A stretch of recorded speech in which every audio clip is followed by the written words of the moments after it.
A moment of growth in a young girl's life presented as a choice regarding a white heron. I discuss this and more on today's episode.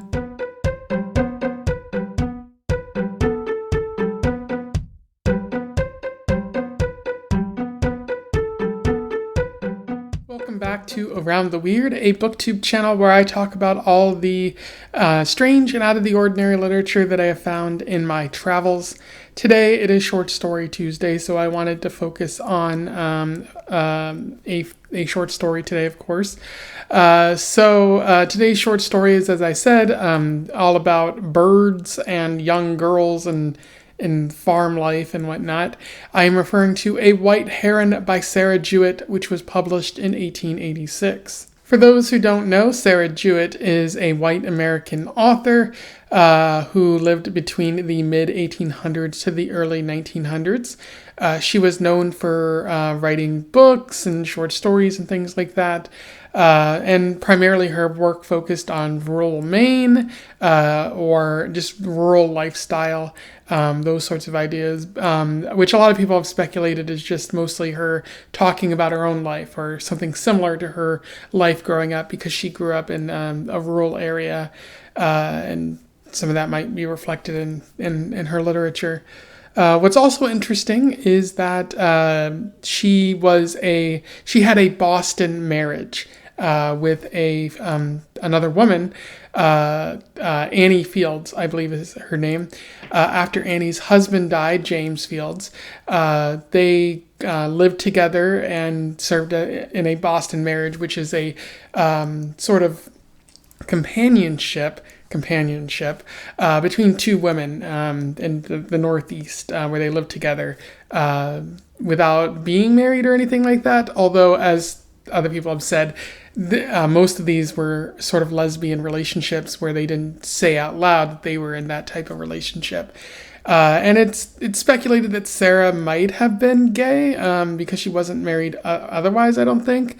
And, if you want to say, oh, they're just good friends, that kind of ignores the what's going on in their writings to one another, among many other things. So just interesting to consider that, I might have stumbled upon another LGBT writer without fully intending to do so. But that's where we find ourselves today. And it should also be noted that among similar writers of the time, they regarded Sarah pretty highly, or they were at least friends, and they regarded her work highly in that matter. So really interesting, and I hope I do encounter more of Sarah's writing, because it's pretty good. It's very descriptive, very lively, and there's a lot underneath the surface that's worth talking about, which you'll find in this story here. So without further ado, let's talk about A White Heron. I will do a summary, a little bit of analysis, and we will move on from there. So A White Heron focuses on a young girl named Sylvia living in a rural area, presumably in the Northeast, with her grandmother, living on her grandmother's farm. Sylvia's family seemed to have come from seemed to be in California, but they sent her to live on the farm because she wasn't really adjusting to city life. Whether it be because the people there were kind of harsh, or there was just something about her where she didn't like talking too much. It could be that she had a form of autism based on how she's described in the story, but I'm not trying to diagnose anyone over here. It's just important to note that. And at the start of the story, Sylvia is looking for a cow. It seems to be hiding in the brush, some distance away from the actual farm, and she's wanting to lead it back home on the country road. And as she's walking home, a strange man comes up on the road, and she tries to hide, but he seems to see her, and he just asks if he can take her back home, and he can get a hot meal and a place to lodge, because he's been hunting birds and whatnot. He even has a gun. And although Sylvia's a little bit scared of him, she decides to take him back to her grandmother's house on the farm and ask if he can stay, which the grandmother is willing to do. They all have a great conversation, mostly between the grandmother and the hunter, who reveals himself to be an ornithologist hunting birds, and he's specifically looking for a white heron that seems to be in this region, even though it's not local to it. And as he's talking about it, Sylvia realizes that he's talking about one that she's seen because she was in a marshy swamp area and she encountered the white heron, and she thought it was very beautiful. And she reveals that she could probably take this ornithologist to see the white heron. The next day, Sylvia escorts the ornithologist while remaining somewhat quiet, and they don't manage to really find the heron, although Sylvia does see a large tree that she realizes she could climb to the top of and spot where the heron is nesting, and also maybe see the ocean because it's somewhere in the distance, and she's pretty excited about that. And the next day, like, she doesn't tell the ornithologist, but she wakes up early and goes to that tree, climbs to the top, sees the ocean, but she also sees a bunch of birds, some wildlife, and the white heron's nest, which is very exciting. And it seems like the heron and her share a moment where she feels a deep connectedness to nature and feels extremely confident in herself, which is very beautiful. And she realizes that at this point that she can tell the ornithologist where the heron is at, and even better, the ornithologist has promised a little bit of money, which would make the life on the farm a lot easier, and she could possibly even get like a little treasure for herself. But once Sylvia makes it back to the farm, she wants to tell the ornithologist, but she keeps quiet because she can't bring herself to reveal this heron and hurt nature in that kind of way. The ornithologist is disappointed, as is her grandmother, but they don't force her to say anything. And the ornithologist goes on his way, and she even hears him firing off some shots at other birds, which makes her sad in the coming weeks. And as the story comes to a close, she notes that she did lose some money here that could have made life a little bit easier. But as the narrator notes, nothing really compares to the splendor of nature, which she got to have that adventure, got to see the beauty there, and that's where the story ends there. In terms of analysis, there is quite a bit worth talking about with a white heron. Jewett is talking about primarily rural splendor, sort of comparing the urban areas, especially in 1886, to rural areas. Jewett argues that rural life is bliss compared to the city. That's primarily sort of what she's getting at with this story. There's a very interesting quote at the beginning of the story where she basically says that Sylvia, wasn't really adjusting to city life. But when she got onto the farm, things were a little bit easier. Things were quieter and she wasn't as stressed. And particularly there was a young boy, a red-faced boy, who was mocking her in the city, and she was scared of him, and it made life very stressful for her. And even the memory of that makes things a little bit stressful for her in that moment. So it's clear that Jewett is painting the farm, the rural life, as idyllic compared to the city. And given the time this was written, when there was a lot of pollution and crime in the city, as people were packed in together, I can kind of see that the rural life would be seen as a little bit more idyllic based on that transition. And Sylvia is able to find herself in the wilderness, not only on the farm with the cow, but just being in the wilderness, just those moments to herself, they feel like bliss, and she's able to come into her own being in a way that she might not have been in the city. The farm is just really peaceful, and things are really good for Sylvia, even though she's still pretty quiet, except for when she meets until she meets the ornithologist. And ultimately, this rural sort of splendor is demonstrated in the choice at the end of the story, where she's choosing between the ornithologist of the big city, presumably a learned man who is going back to talk about these birds with other people in the big city. She's choosing between that or choosing the animals of the wild, and ultimately it seems like she chooses the animals of the wild. So Jewett kind of showing this rural splendor in a couple different ways here. Jewett also does a great job of showing Sylvia's growth in this story. Sylvia is at an uncertain place at the start of the story.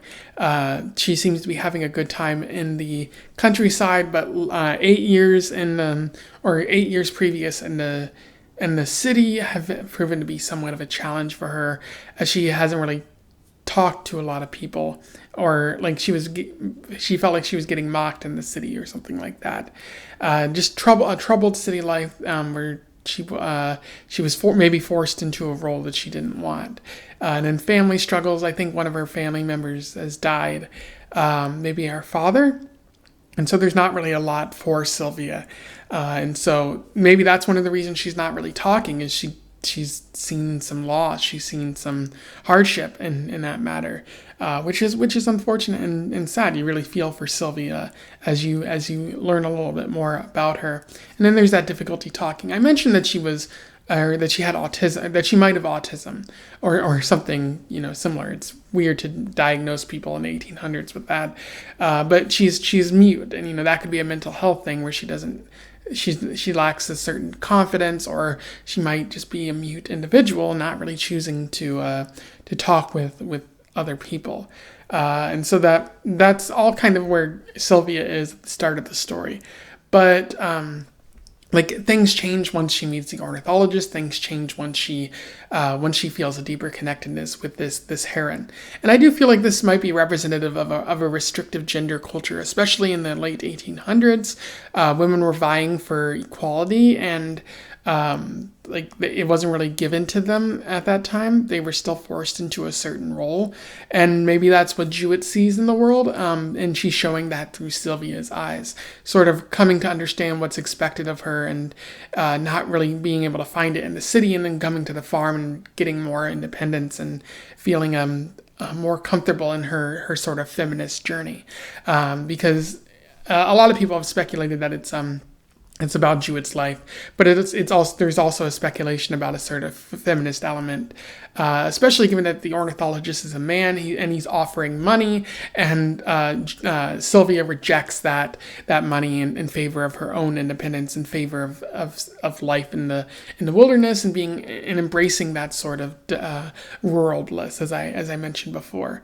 For especially for Sylvia, that climbing of the tree is a big moment. How Jewett describes it is a revelation for Sylvia, climbing to the top of the tree, being pale and her clothes tattered, but seeing the world around her, seeing the promised land or the promised ocean in the distance, seeing the white heron, feeling a deeper connection to that, and realizing it's within her that she has all this power, and that she can go out and be whoever she wants to be. At least in the wilderness, maybe not so much in the city, but it does seem like a revelation. And how Jewett describes it is pretty amazing. The last thing worth noting, as I've been alluding to, is Sylvia's choice. Particularly, I think how Jewett describes Sylvia's choice here as choosing the animals and the bliss of the rural lifestyle over the ornithologist money of being able to find this heron is pretty fascinating. There's a feminist element to it. There's a personal journey, like a rite of passage, or not a rite of passage, but just a touchstone moment in a young adult's life or young child's life, where they're just trying to figure out who they are, and this is that for Sylvia in this story. And I just think it's how she's describing it, this revelation, this big moment, is very beautiful. It's sort of like impactful, and you realize how impactful it is in this story. So again, like Jewett does a lot of great writing here. Anyway, those are my thoughts on A White Heron by Sarah Jewett, a high-quality short story, one of the better ones that I've read recently. Certainly very interesting to see Sylvia's development, and even though it's like only 8 pages, you really get into Sylvia's mindset, and you really feel for her in this story. So I feel like Jewett's making the use of the space that's allotted in this story. So definitely recommend this. I'll put a link to it in the description. Let me know your thoughts in the comments below. Would love to have a discussion here. Otherwise, don't forget to like, share, subscribe so that more people can find out about this writer or this story if they don't already know. Also, join the Discord if you want to have further conversations about books, movies, TV, or stuff like that. And until then, I wish you the best of luck in your weird and bird hunting travels. Farewell.